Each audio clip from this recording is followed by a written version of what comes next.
मनीष जी, आज किस बात को लेकर के आप प्रेस वार्ता कर रहे हैं? सबसे पहले मैं आप सभी को नमस्कार करता हूं। जैसा कि आप देख रहे हैं कि जब से ब्लॉक प्रमुख का चुनाव चल रहा है तब से अभी पिछले 5वें महीने में हमको यहाँ पर जो लखनऊ का एक माफिया है, अपने आप को बताता है, उसने हमको धमकी दी इसी चुनाव संबंधित कि आप हमारे चुनाव में विरोध न। हमारे संगठन के तमाम लोग, लगभग 1 दर्जन से ज़्यादा बीडीसी हमारे जीते थे, जो कि हमारे संपर्क में था। उनका कहना है कि आप विरोध नहीं करेंगे हमारा, जबकि मैं कोई किसी का विरोध कर ही नहीं रहा। मैं अपना संगठन में अपना काम कर रहा हूँ और लोगों की मदद करने का काम कर रहा हूँ। उस आदमी ने कहा कि मैं जो है, मेरे लिए कोई बड़ा काम नहीं, मैं जेल चला जाऊंगा और तुम्हारी हत्या करवा दूंगा। जिसके संबंध में मैंने कमिश्नर साहब को एप्लीकेशन दिया था। ये उसकी एप्लीकेशन की डेट है 10/5/2021 को मैंने कमिश्नर साहब को दिया था। कमिश्नर साहब के संज्ञान में जब आया तो उन्होंने दूसरे दिन यहाँ काकोरी थाने में मुकदमा लिखवाने का काम किया, जिसका क्राइम नंबर भी मैं आपको बता दे रहा हूँ। 1 मिनट, जिसका क्राइम नंबर है काकोरी थाना काकोरी में अपराध संख्या 277/21 धारा 506 आईपीसी दर्ज कराई गई थी मेरे द्वारा, जिसको देखते हुए सीपी सर ने और काकोरी थाने की पुलिस ने सराहनीय कार्य किया था। एक गुप्त ऑपरेशन चलाया, उसके तहत जो है उस व्यक्ति के फार्म हाउस पर रेड डाली, जहां पर हथियारों का जखीरा और तमाम नकदी और तमाम दारू और उस तरीके के अवैध तमाम चीजें प्राप्त हुई थी। उसको थाने लाने का काम किया गया। उसके बाद उसको जेल भेज दिया गया था, जिसमें 7वें-8वें दिन उसकी जमानत हो जाती है। उसके बाद तब से वो व्यक्ति हमारे पीछे पड़ा है, हमको बराबर जान से मारने की धमकी दे रहा है, बराबर हमारे पर दबाव बनाया जा रहा है कि आप कभी अपने घर से, जब तक ये चुनाव ब्लॉक प्रमुख खत्म नहीं हो जाता है तब तक आप अपने घर पे रहेंगे, बाहर नहीं निकलेंगे। इसलिए मैं आप लोगों के माध्यम से सरकार तक ये बात पहुंचाना चाह रहा हूं कि सरकार ने 2017 के चुनाव में एक वादा किया था उत्तर प्रदेश की जनता से कि ना गुंडा राज ना भ्रष्टाचार। तो आज इन गुंडे माफियाओं को संरक्षण मंत्री और सांसद विधायक क्यों देने का काम कर रहे हैं? तमाम मंत्रियों के साथ वो फोटो खींच कर लाता है और क्षेत्र के लोगों को दिखाने का काम करता है कि भाजपा सरकार हमारे साथ है, योगी जी हमारे साथ है, हमने 2 करोड़ रुपए देकर टिकट ले लिया है। हमें उससे नहीं मतलब आप 2 करोड़ दो या 10 करोड़ दो, लेकिन कम से कम किसी गरीब को सताने का काम न करो, किसी को धमकी देने का काम न करो। ये जनता का चुनाव नहीं है, ये बीडीसी का चुनाव है। जिसको देना चाहेंगे वो देंगे, लेकिन हमारे पीछे पता नहीं किस लिए पड़े। इसलिए मैं आप लोगों के माध्यम से सरकार तक ये बात पहुंचाना चाहता हूं। और सरकार के द्वारा जो इस व्यक्ति की हिस्ट्री शीट जारी की गई है, ये लगभग 80 मुकदमे इसमें हैं, आप लोग देख सकते हैं। 80 मुकदमों का ये है, इसमें 80 मुकदमे उसके खिलाफ दर्ज हैं। और सरकार ने जो भूमाफिया की लिस्ट जारी की है, लखनऊ में 1st नंबर पे है।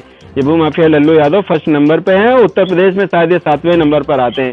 ये लगातार लोगों को, चाहे बीडीसी सदस्य हो, उनको भी धमकाने का काम कर रहे हैं। और अगर कह रहे हैं कोर्ट नहीं दोगे तो तुमको, तुम्हारे साथ ये हो जाएगा, तुम्हारे साथ वो हो जाएगा, इस तरीके की लगातार धमकियां दी जा रही हैं। ये हमने सरकार से एक हमने फिर कमिश्नर साहब को दिया था। इसमें हमने अपने सुरक्षा की मांग करी गई थी, ये भी पत्र आपके पास है। उसके बाद उनके साथ पूरे जितने क्षेत्र के, मैं कहता हूं लखनऊ के जितने गुंडे मवाले हैं, आज एक गैंग बनाकर यहाँ काकोरी में टिके हुए हैं। सरकार को इस पर ध्यान देना चाहिए, प्रशासन को इस पर ध्यान देना चाहिए, अन्यथा आने वाले समय बहुत खराब होगा। क्योंकि धीरे धीरे जो नौजवान पीढ़ी है इन लोगों के संपर्क में आ रही है, कहीं ना कहीं वो भी अपराध को बढ़ावा देने का काम कर रहे हैं। और कहीं ना कहीं जिनको रोजी रोजगार नहीं मिल रहा है, उनको कहीं ना कहीं ये लोग पैसे के माध्यम से अपराधी बनाने का काम करने वाले हैं। इसलिए मैं आप लोगों के माध्यम से अपनी बात सरकार तक और संगठन तक पहुंचाना चाहता हूं कि किसी भी शुद्ध आदमी को, जो सही आदमी हो, उसको आप टिकट दीजिए, लेकिन किसी अपराधी को टिकट न दीजिए।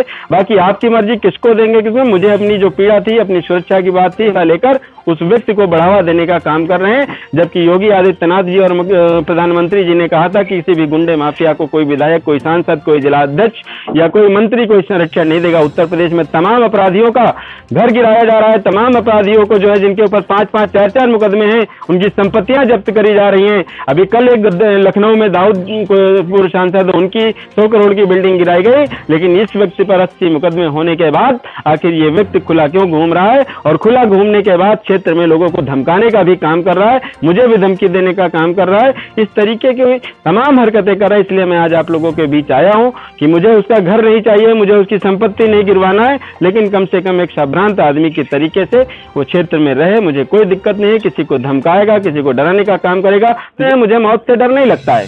मैं जब घर से निकलता हूं तो मौत को अपने साथ लेकर चलता हूं, इसलिए मुझे मौत से डर नहीं लगता है। लेकिन अपनी बात आप लोगों तक पहुंचाना था और आप लोगों के माध्यम से ये बात पूरे उत्तर प्रदेश के कैबिनेट जो है और माननीय योगी आदित्यनाथ जी और संगठन के जितने लोग हैं उन तक पहुंचनी चाहिए, इसलिए मैं आपके बीच उपस्थित हुआ हूं और पूरे साक्ष्यों के साथ हूं। मैं कोई मनगढ़ंत कहानी नहीं बनाऊं। मुकदमा जो लिखाया वो है, रेड पड़ी, उसकी तमाम आप लोगों को खुद जानकारी होगी। वो व्यक्ति जेल गया था, मेरे मुकदमा लिखाने के बाद उसको पकड़ा गया, उसको जेल भेजा गया और तमाम हथियार वहां पर उपलब्ध हुए, प्राप्त हुए, जिससे साफ साफ संदेश है कि मेरी कभी भी हत्या हो सकती है। और ये व्यक्ति और उसके साथ में एक और हिस्ट्री सीटर है काकोरी का, पारा थाने का रामविलास रावत, जो पूर्व ब्लॉक प्रमुख था, ये उसकी हिस्ट्री सीट है। देख लीजिए लगभग इसमें कितने हैं, ये 24 मुकदमे उस व्यक्ति पर भी है। वो भी पूरे जितने भी यहाँ पर आपराधिक प्रवृत्ति के लोग हैं वो सब एक होकर क्षेत्र में एक गिरोह तैयार करने का काम कर रहे हैं।